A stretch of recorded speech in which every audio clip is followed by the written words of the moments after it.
So a turning point in my life was when we got on the Greyhound bus and I watched my mom begin to weep. And she was weeping because she did not know where we were gonna live that night. I put my head in her chest and we cried together all the way home from Peoria, Illinois to Memphis, Tennessee. And I don't know how, but that day I made a decision. I refused to ever allow my life to be put in the hands of someone else like that, ever again.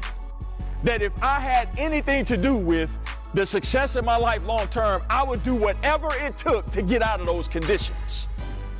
That I would stay up late, I would get up early, whatever it took to rise out of those conditions and never have to see my mom cry like that again. I was willing to do that. Why?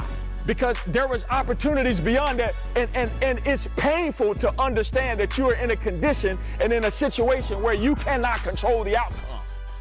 And if you are not careful, as a teenager right now, you have the opportunity to change the entire trajectory of your life and of your family.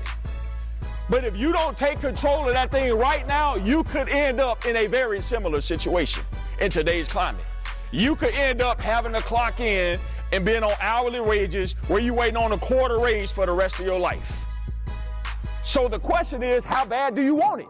Like does purpose really outweigh the pain that you're in right now?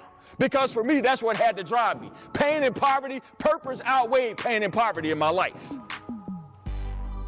So for me, I made a commitment. Yes, I saw pain. Yes, I saw poverty. I lived it. But purpose was bigger than both of those for me. So that's why I didn't go out and kick it on Friday nights. While everybody else was getting drunk and getting high, I'm studying AP Latin. I'm trying to get out of pain and poverty, period. And if you're not talking about getting me out of these conditions, I don't want to roll with you. I don't have time for you because you're holding me back, not pushing me forward. So here's a question for you, right? Like, if you don't like the situation you're in right now, how do you have time to do nonsense?